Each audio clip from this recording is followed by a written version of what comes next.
everyone, welcome to another Woolly Witch of the West episode. I believe this is episode 10. I'm Madeleine, the Woolly Witch of the West. You can find me everywhere under that handle. On Instagram, on Ravelry, it was a little too long, so you're going to have to find me with WoolyWitchotWest instead. I am going to be starting a Facebook group and maybe a Ravelry group for this coming up here soonish. I also do have a web page in the works now, WoolyWitchotWest.com, I do believe, and it isn't quite set up yet, but it is a work in progress. So if I manage to get the website up and running, I will post my show notes there for you all. If I don't have it up and running, they will be down in the comments below to make sure that all of our pattern writers and indie dyers will be linked for you to go and peruse if that's something you want to do. So, as always, hello, welcome. Thank you to new viewers for stopping by and giving me a try. Thank you to all of my returning viewers, of course, for coming back and checking in and seeing what I'm working on and what I'm up to. I always feel like I am speaking really quickly, but I don't think it actually comes across that way. So I apologize for that. As you can see, I am not filming at the shop today. I am filming from my home with my lovely chaotic mess of a desk behind me. If you need a little insight into my world, you can go ahead and take a look at that and what I choose to have out and around me, I guess. I have been at a yarn and yoga retreat, which I spoke about at length at the end of my last episode, which is part of why it was so long. Hopefully this episode will be another kind of moving back towards the shorter side of things. I kind of aim for between 30 and 40 minutes. It just seems like a good length, but we'll see. Of course, I could talk about wool for forever, so getting a little bit ahead of myself. This is a video cast about fiber arts, and I have a love for all things wool. I am a natural dyer, spinner, weaver, knitter. I do felting, so there will be a little bit of everything on this video cast if that's something that you're interested in. I have kind of been using this as a way to keep track of my own progress as a fiber artist and to share tips and tricks that I come across along the way. I by no means would consider myself an expert, but I am someone who is learning, and I find that sharing things is one of the most helpful things that we can do while we're learning. So here I am, and that's what I'm doing. I think the last time I talked to you was a week before I left for my retreat. And this retreat was with Kate Larson of Interweave Press. So she has a lovely published book, a practical guide, beginner's guide, practical guide to spinning wool.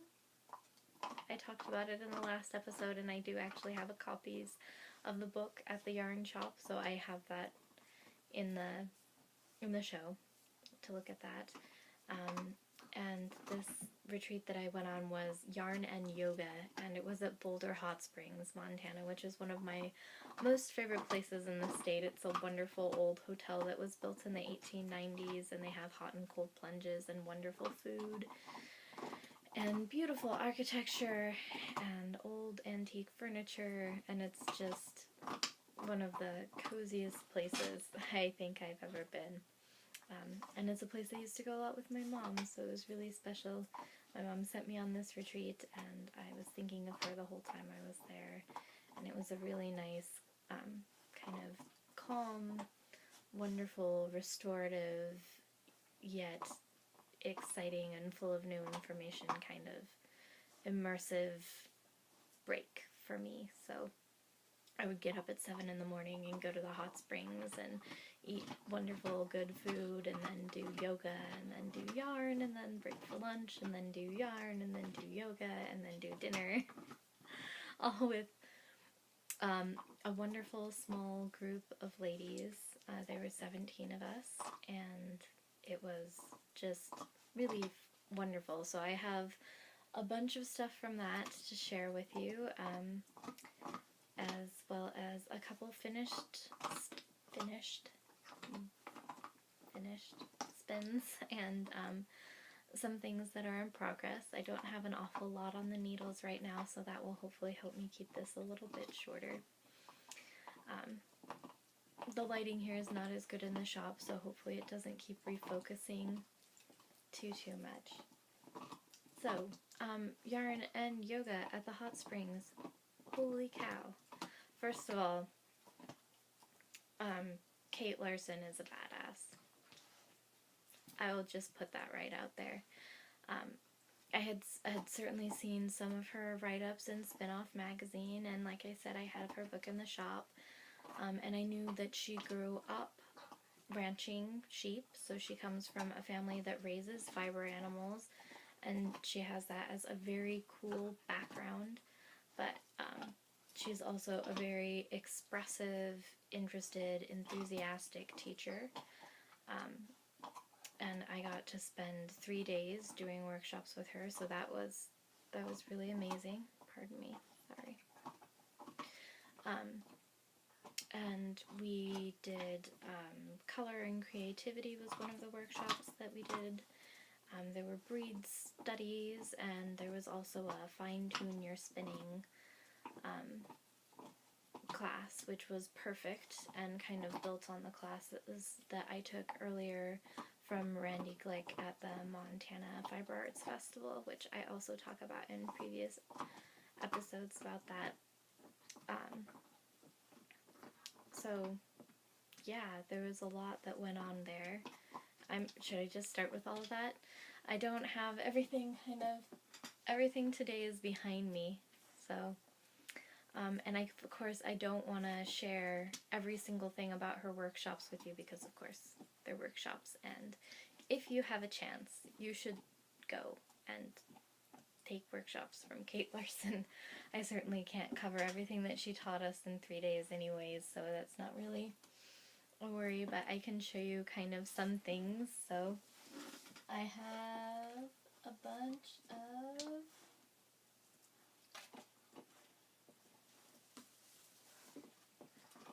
ignore the tags. The tags aren't actually, I stole tags from other things to label things so I wouldn't get things mixed up.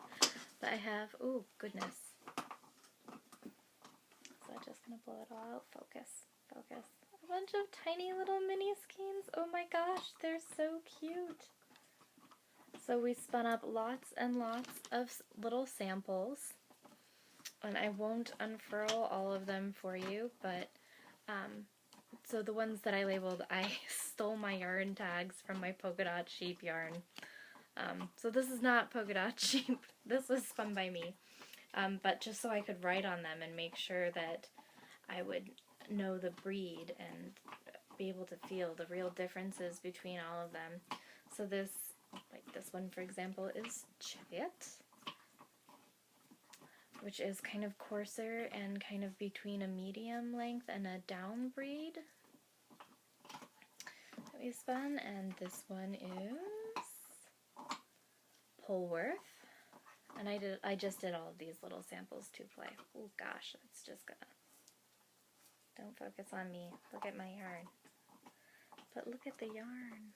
Do you see it? It's white. It's 2-ply. It's, you know, Polworth. It's long stapled and silky and lovely. These other ones I'll unravel just real quick. This one was Falkland, which is way soft, and was one of the skeins I was working on during the Fine Tune Your Spinning workshop. So it is also 2-ply, but you can kind of see I have really fat spots, and then I have really tiny like lace weight spots all in the same skein, because we were working on changing weights and dealing with different fibers and wheel adjustments and things like that. And I don't know why I'm so enamored by these tiny, tiny little skeins. They're just so cute. Little hand-sized skeins. there's that. This was one that I took a breed-specific class from Randy Glick at the Montana Fiber Festival that was called Spinning Alpaca from Montana. Sorry, I just got a notification.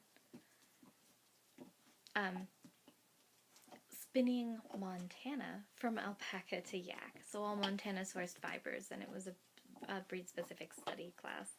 And one of the fibers I got to spin for that workshop was yak. But at the time, I took that class on an Ashford traditional wheel, which was my first wheel that was gifted to me, and I will forever be grateful for, and I have since then passed that wheel on to a new friend, now that I have a Matchford. I'm really getting ahead of myself today. A Matchford, now that I have a shacked matchless wheel. So I didn't have ratios when I took that class. And yak is it's a down, and it's very, very, very short stapled, and so you have to use like a lot of twist to be able to spin it, and I could not treadle that Ashford traditional fast enough to make a single that was really viable. Like, it went on the wheel, and then when I went back later and tried to ply it, it all just disintegrated in my hands, and I felt like, oh, I've just ruined this very expensive fiber. So it was a learning experience, certainly. So I was very nervous about spinning yak again, but I did, and here it is. And so I spun this on my smallest whirl on the matchless, which ratio number that is, I still don't know, and long draw. So I spun this woolen, and that worked way better than trying to spin it with a short forward draft on a wheel that did not, it did not go fast enough for me as a spinner to be able to handle the fiber properly. So I've conquered yak. I'm not saying it's perfect. I'm not saying I'm gonna buy a bunch of it, but I've done it, so I'm feeling a bit more confident about it. And this is my favorite, maybe my favorite. Can I have more than one favorite? I love them all. But this is my favorite of the tiny little skeins that I spun, because look at all of those curly cues. Oh my god, isn't it cute?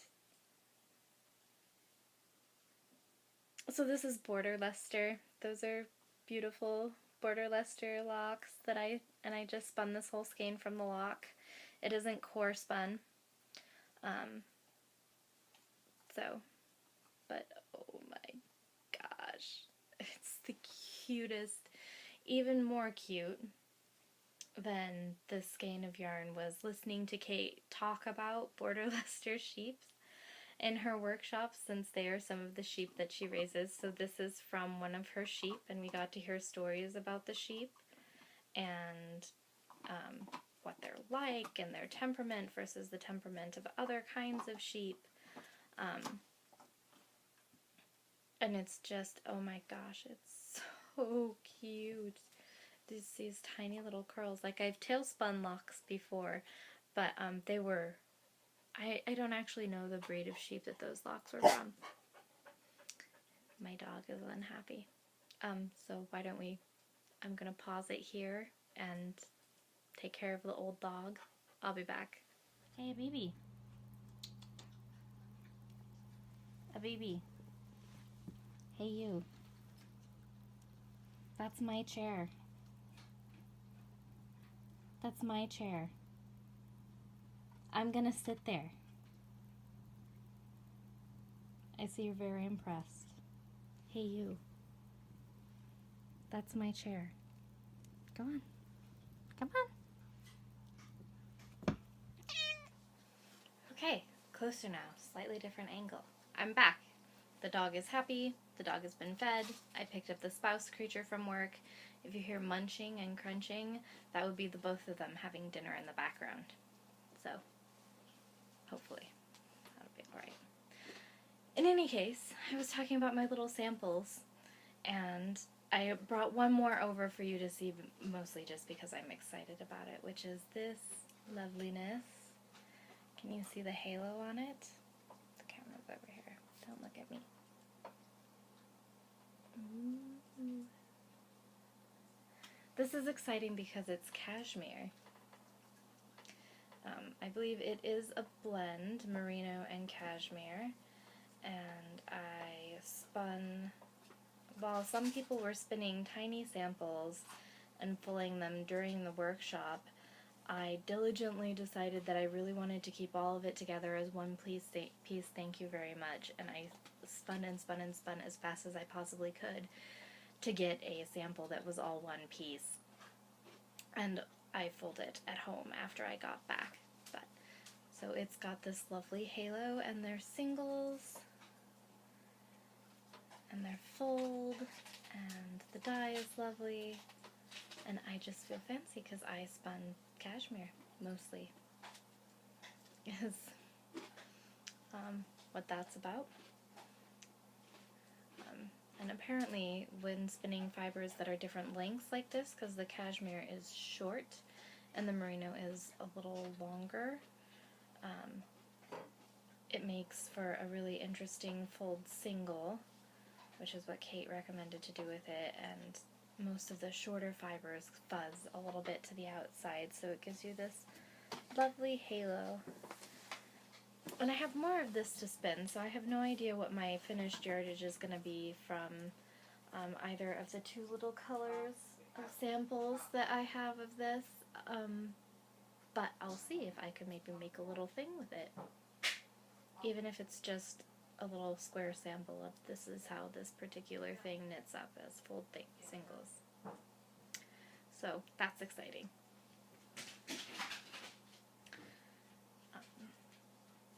What else is there talking about the workshop?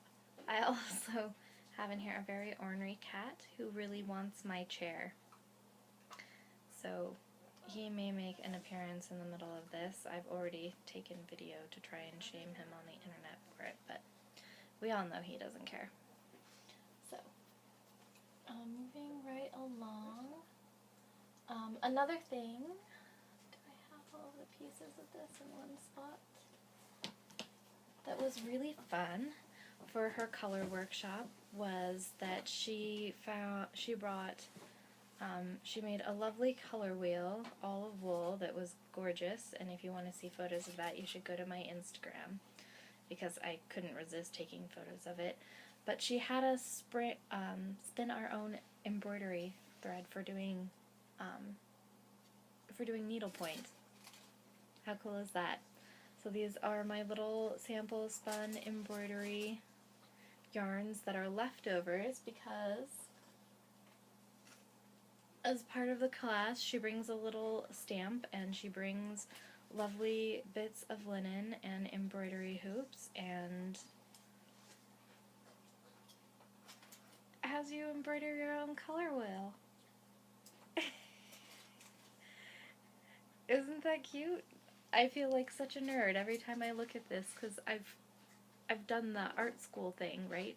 And I've gone to painting class and I've done all my squares and color study time and gradients of different grays and browns between complementary colors and shades and tints and values and all of that. This isn't done yet, but it is by far my favorite color wheel in existence, which I'm sure was part of the point. So we spun up just tiny little samples, 2-ply of all of these different colors, and then for the outside ring and the inside ring, the idea is that then you would blend some of these same colors, my light is doing weird things, with white for the inner circle and blend some with black for the outer circle to get the lighter and darker tints and shades, which is just the coolest. And I kind of cheated and had a partner in crime here. One of the women I met there, Julie, carted up a bunch of those things and someone else spun them for her since she was a beginning spinner. she was really cool. She started out not spinning at all, and by the end of it she was spinning on a wheel, and she had spun yarn on a drop spindle, so go Julie. But they had leftovers, so I have little balls of the colors already blended, so I don't even have to do my own carding, which definitely feels a bit like cheating.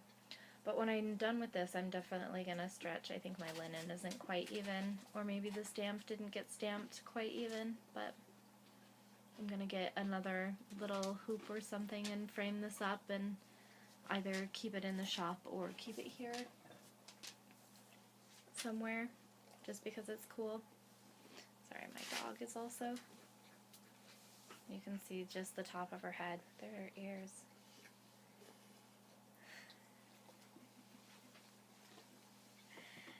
There's a nose, you big goof.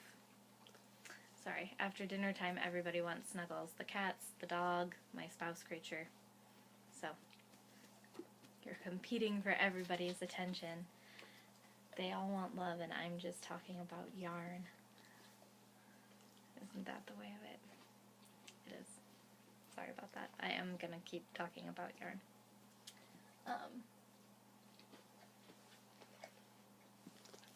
So yeah, it was a really great time, and the yoga session part of it was led by a teacher from Helena named Kelly Baraby, I believe. I also did share the little image about the event on my Instagram feed, so you can go back and I'll double check and I'll link if I can find her social media or website. I'll put that below too. And she was a really interesting teacher. We did a lot of restorative yoga and a lot of easier, more gentle poses based on kind of our bodies as spinners and the postures and ways we spend sitting, how we lean forward or forget to straighten up. So it was really, really nice, and we did yoga twice a day for the 3 days of the event, and it was just really, really wonderful, especially in combination with the hot springs. So I left feeling like a noodle. So nice. It's always a little bit hard coming back to the real world after things like that, though. You come back to work the next day and have to deal with phone calls and event organizing and all of that, but it's good. I'm not complaining. It was a wonderful respite. And so yeah, that's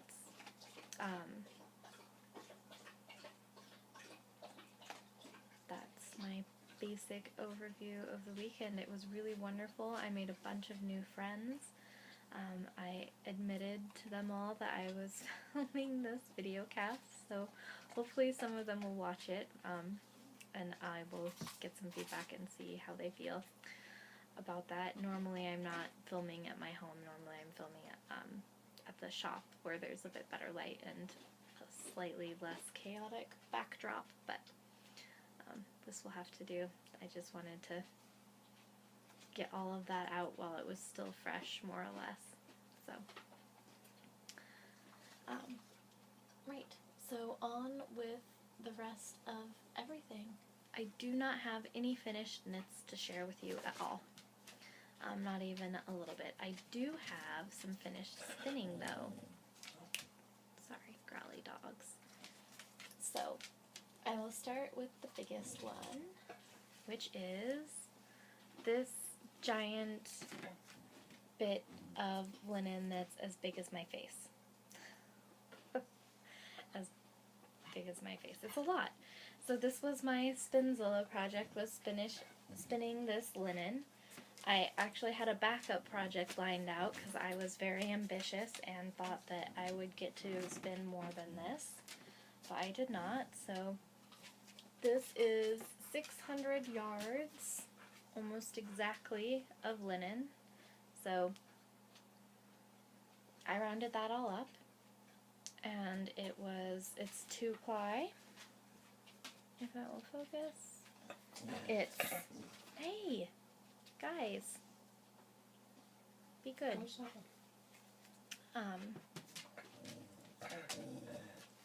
You, go lay down. Go lay down. So, where was I going with this? Yeah. It was spun over the fold. Did I talk about this in the last episode? Was it actually done?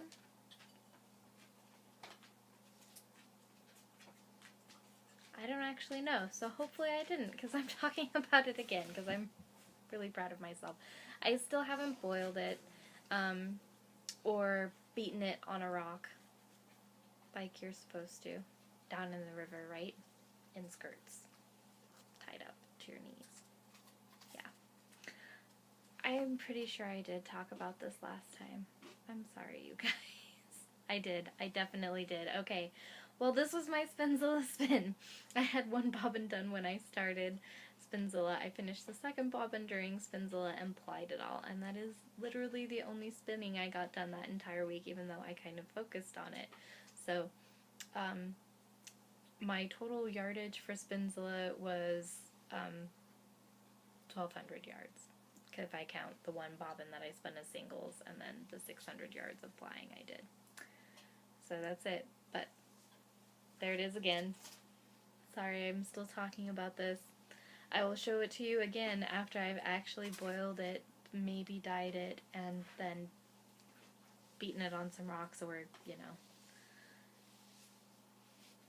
one of the wooden support posts around our house or something. Okay, well that was redundant. Sorry about that, guys. But you wanted to see it again anyways, because it's so beautiful and very shiny. It's really coming across how shiny it is. I did bring this with me to the retreat and some more linen, thinking that I would have time to spin it. Ha!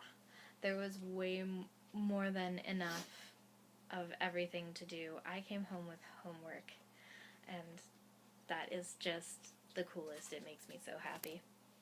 It's like being in art school all over again. I do also have a really, really new, really actually finished spin, which is these. Woo! This loveliness. I don't know if I even had this on the show after I dyed this. This is Coopworth, which was one of the very first fibers we spun during Kate's workshop, which was kind of cool because I had some at home to work with. It was gifted to me by my friend Nikki, who isn't really a fan of Coopworth, so that was nice for me. It was white, and I got to dye it with onion skins, which is my favorite. And one of the things that I definitely learned to be less afraid of in Kate's workshop was sampling. So this is my tiny little skein from sampling just a little bit of it to see how I wanted to spin it and what I wanted to do with it and how I liked it. I never want to waste anything. That's one of the problems I have with sampling, is that I always want, you know, as much yardage as possible from whatever I'm spinning. Just, I think a lot of that is also because I'm not really much of a project spinner most of the time. I don't, like, choose a pattern and then spin for that most of the time. Usually what I do is I have some fiber, I spin as much yardage as possible from that fiber, and then I look around for patterns to see what I could do with it, is usually how I work. And this was more or less, it became more or less just kind of letting it be and do what it was gonna do, which I decided to spin it kind of as slub yarn and get it to be thick and thin, so I did that. And I haven't actually counted the yardage on here, but I'm guessing not very much. But the texture is all super fun. I got some really thick parts and some really thin parts. Kind of coiled. I can't decide what to do with it. Part of me wants to try knitting it into some kind of hood on really big needles, but it is Coopworth, which is I don't think it's scratchy, but it's also not terribly, terribly soft. So a lot of people wouldn't probably say that this was against the skin soft. I don't really mind so much. So there's that. That's my finished post-workshop Zen spin of letting wool do what it wanted to do. And coming up with some slubby, thick and thin yarn.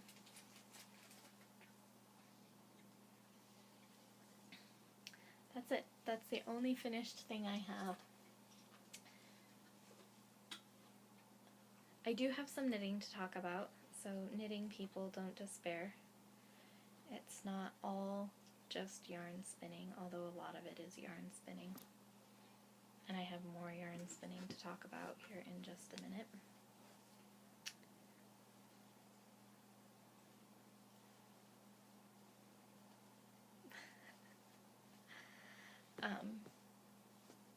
So, works in progress. The first work in progress I have to talk about is the project that I am doing for my very first knit-along that I'm doing. It's hard for me to believe that it's my first knit-along since I've been watching podcasts and looking at knitting things online for a long time. So this knit-along is with the Dunkelgrün podcast, and she is hosting a knit-along with yarn that you've dyed yourself. So I jumped in on that because I had this.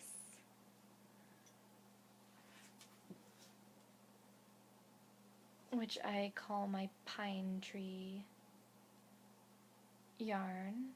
It's kind of blowing out the browns, but yeah. So, it has kind of muted browns and greens, mostly with a few little tiny pops that are more pink. And I talked about this in my last podcast as well. I had a pattern all chosen out for it. I was really excited. And then I went and I wound it into a cake, and when I did that, I used the yardage counter that we have at the shop just to double check my yardage, and I was way off. Way off. I had more than twice the amount of yardage than I thought I had. So that means that it's possible for me to do a much larger project with this yarn that I kind of really like. So I changed which pattern I'm doing for this knit-along. I'm going to reference my phone here. So the project that I chose instead is, I'm gonna murder it because Levnadslust. I'm plugged in. It's totally blowing it out so you can't even see it. By Madeleine Nilsson. And that word means joy of living in Swedish. So I'm fairly certain that I murdered it. It's a Swedish word. That is not how you say it. I apologize, anybody who speaks Swedish. But it is basically a really cute, open kind of pullover. And it's a free pattern on, no, it is not a free pattern on Ravelry. It is a paid pattern on Ravelry. I think it's maybe $3. So I can't tell you all about the pattern. It is a paid pattern. And this is how far I am.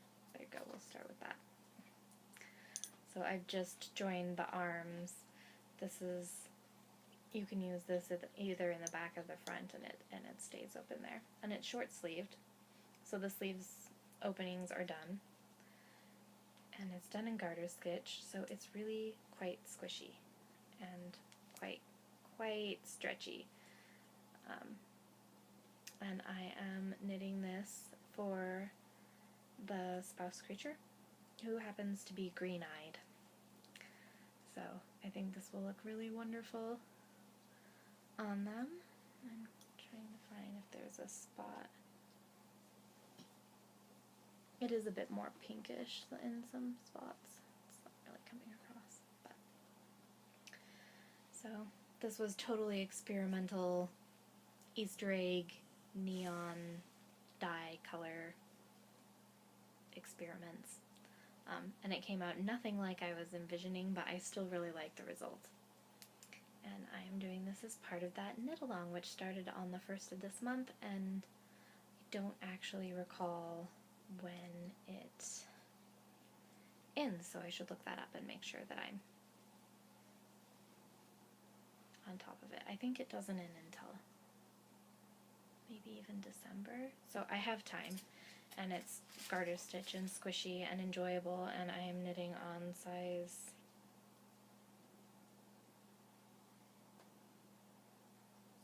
8s, I think, maybe 9s. So it's a quick knit. This will go quickly. And I'm sorry, everything is kind of behind me. Now you see why I have this mass on the end of my desk. The second work in progress I have is a pair of socks to go along with my theme of trying to knit a pair of socks a month. These will be my October socks, and they are the Spider Socks by Terry Knight. Isn't that cool? Oh, just awesome. And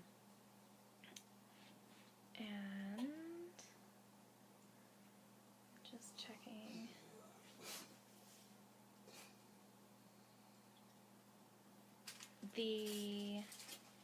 Okay, I'm sorry. Would you like to see them? Let's start with that. So this is where I'm at on those. Look at that guy. Isn't that great?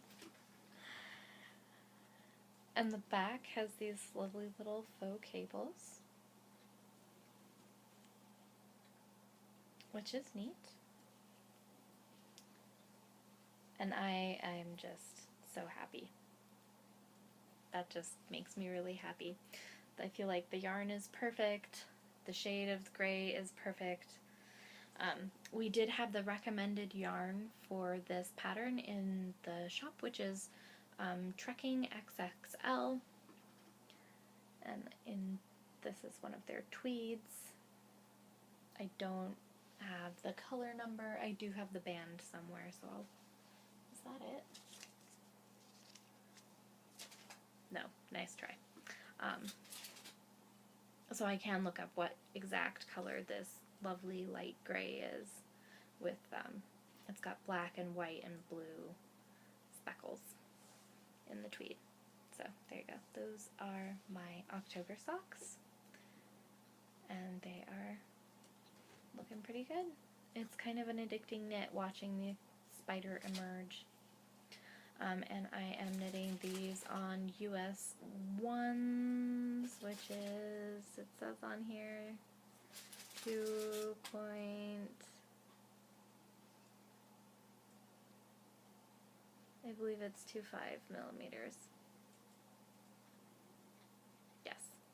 And these are Knit Picks Cubics needles, so they're actually square. And they have a nice point, but it isn't too pointy, and these are some of my favorite needles in the world. You've probably heard me talk about them before. I can't sing their praises enough. They are really great. And that is that. That's the only other current knit I have on the go, aside from my giant shawl accountability knit, and my equally giant intarsia blanket, which is, I'm just letting that be a long-term project. Oh, and the rainbow shawl, which hasn't changed much. I'll give you another update on that once I have changed colors again, so you have something actually exciting to look at. So moving on to spins in progress, I do have some, or one, that is this, which is all the purples. Oh my gosh. So this is my first bobbin of singles, and this, with a sticky note on it, is what it looked like in the braid. And can I get her logo? There is her logo. So this is done by Raven Ridge Fiber Arts, and she's an indie dyer out of Missoula, Montana. This colorway is called Huckleberry, and this is Polwarth and Tussa Silk, hence the gorgeous, lovely, lovely, lovely, lovely shine. And I'm happy to announce that since I have a matchless, which has bigger bobbins than my Ashford Traditional, I was able to fit an entire 4-ounce braid all on one bobbin, which is so lovely. That's just great.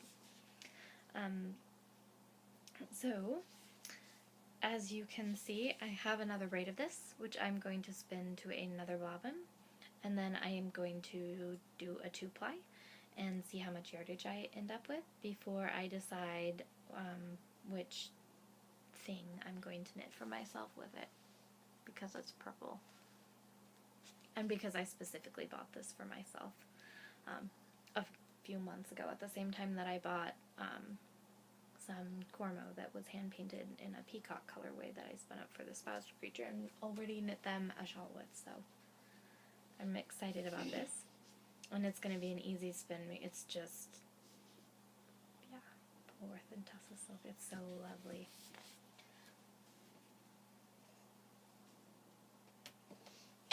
Oh, that is not what I meant to do. So, that's lovely to spin. And I am over 30 minutes again, so I'm just going to keep going. Hopefully you're still with me. I have a few more things to talk about. One of which is acquisitions, and the other of which is planned future spins, which is something that I've done a little in the past, but I haven't done an awful lot of lately. And I just have a couple of other exciting things. So one of the exciting things, as I grab things from my bowl of odds and ends, is that I had a windfall of Icelandic fleeces dumped on me, and I have finished washing the first little bits of it. So I have some locks here to show you. Look! And this guy has shots of, come on, focus, silver, and look how long they are. So this is exciting, and it's clean, which was a process. Oh my gosh, sheep are disgusting. And filthy. Filthy grossness. Oh my gosh, it was my first time scouring a fleece instead of suet washing it. And suet washing it is easier because you don't, it's not quite the same level of having to deal with the amount of ick that comes out of a fleece. So I have these beautiful Icelandic, this is the first one. I have many more in other colors. Not a lot of it is dark, most of it is actually white, so most of it I could dye, which I may or may not do. And one of the things that I discovered during my workshops with Kate, as we were talking about breed-specific things, and she gave us all some notebooks to document things in, is, if I get to the page, I have a page, there it is. I thought that Icelandic sheep had 2 parts. They talk about 2 parts. They talk about the tog and the thel. Tog and thel is the language we think of. So the tog is the longer, silkier locks, part of the lock which is coarser, and the thel is everything else. But one of the things we did during the workshop was pull apart an Icelandic lock. This is one of the locks that she gave us, which looks very much like one of my locks. And it actually can come apart into 4 parts instead of 3. So this was the first part, the real tog. And if you took it apart again, then you got some kind of medium long hairs that aren't quite as long and aren't quite as coarse as the original tog. And then with the down that you're left at the end, if you pull that apart again, so this would be what is called thal, you end up with this soft piece, but then if you do it again, you end up with super tiny, very, very short pieces off the end, and these are so soft. I didn't know wool this soft could come from Icelandic locks. So depending on the amount of time you want to put into processing it and how far you want to like pull it apart and break it down, can end up with a bunch of, it's more versatile than I initially thought. So that's exciting. I have enough of it that I'm going to try doing some felting in the like Viking collar with the locks side of things. I'm going to try doing that. I'm going to try pulling some apart into traditional like half and half tog and thal, and use the tog, the long spots, to spin a coarser, stronger yarn and use that as a warp on a loom, since that's kind of how they used to separate this wool for weaving on warp weighted looms, where they weighted the warp with stones at the bottom, which is cool. And some of those were some of the things that we saw at museums when we were in Iceland. So I'm going to do some weaving with some of it. Who knows what I'm going to do with all the rest of it? I have no idea, but I'm excited. So there's that. Just quickly, I also have, I started dyeing up one of the fleeces that I suint bath cleaned. This was the lock. This is an undyed lock that I've kind of been pulling apart because I've been messing with it. I keep it on my desk so I can think about it. This is a mystery fleece. I have no idea what breed this is. I've dyed some of it. Here is one less messed with lock that I dyed with longwort. It's like creamsicle orange, a very light creamsicle orange. This did not take dye as well as any of the other wools that I've dyed with natural dyes so far. I think it's probably because I'm the one who washed it, and there's still a little bit of lanolin in here since I used a suint bath and didn't scour it. And the color, like, if you can go back in my Instagram feed, or I think in previous episodes I talk about, I maybe show you the weaving I did with longmore, and it was much darker than this, so I kind of expected it to be darker than this, which isn't too much of a disappointment. I also dyed some with onion skin, and that also turned out not to be remotely as dark as I expected it to be, but they're still nice colors. So I have enough of this for a larger project spin, so I'm gonna do some sampling and think about if I want to try and do this for a sweater, if I'm going to do that, if I'm going to do 2-ply or 3-ply, and think about how I want to process it. I had gone through some of it with a picker. I might not do that. I'm going to try spinning some of it from the cloud. I might spin from the lock. I haven't decided yet, but options. So, the future spin things. There are those. And last but not least, I do have a small section on acquisitions, since one of the great added bonuses of the fiber retreat that I went to was that a wonderful indie dyer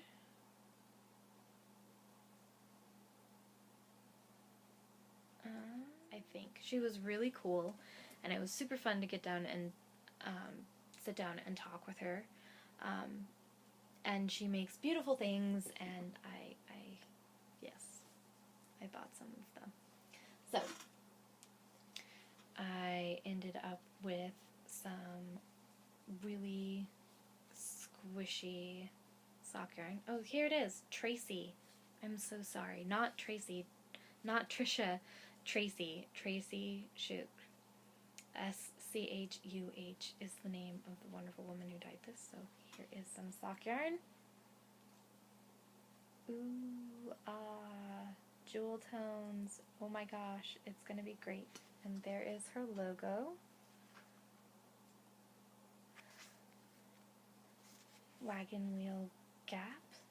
Her sock yarn is called Tippy Toes, which is superwash wool and 88% superwash wool and 12% nylon. And oh my gosh. Yeah, it's wonderful, and I'm really excited about the colors. And the other thing I ended up with is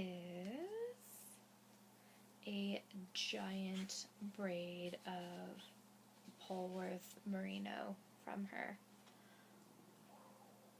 And by giant, I mean 8 ounces instead of 4 ounces, which is just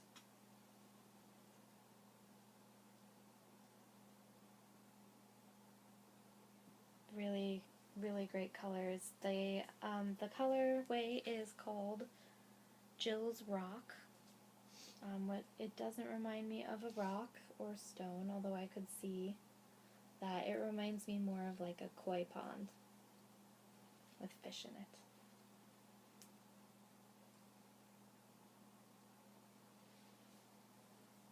So there it is. Those are my acquisitions, and that is my new featured indie dyer of this episode, I guess. So that is it for me, and I'm afraid I've probably done it again, and this is probably about an hour.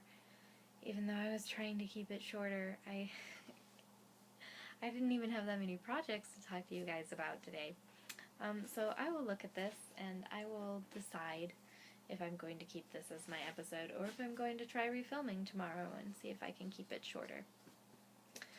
So that is it for me on this Friday night in October, and I hope that you all have wonderful fiber-filled weeks.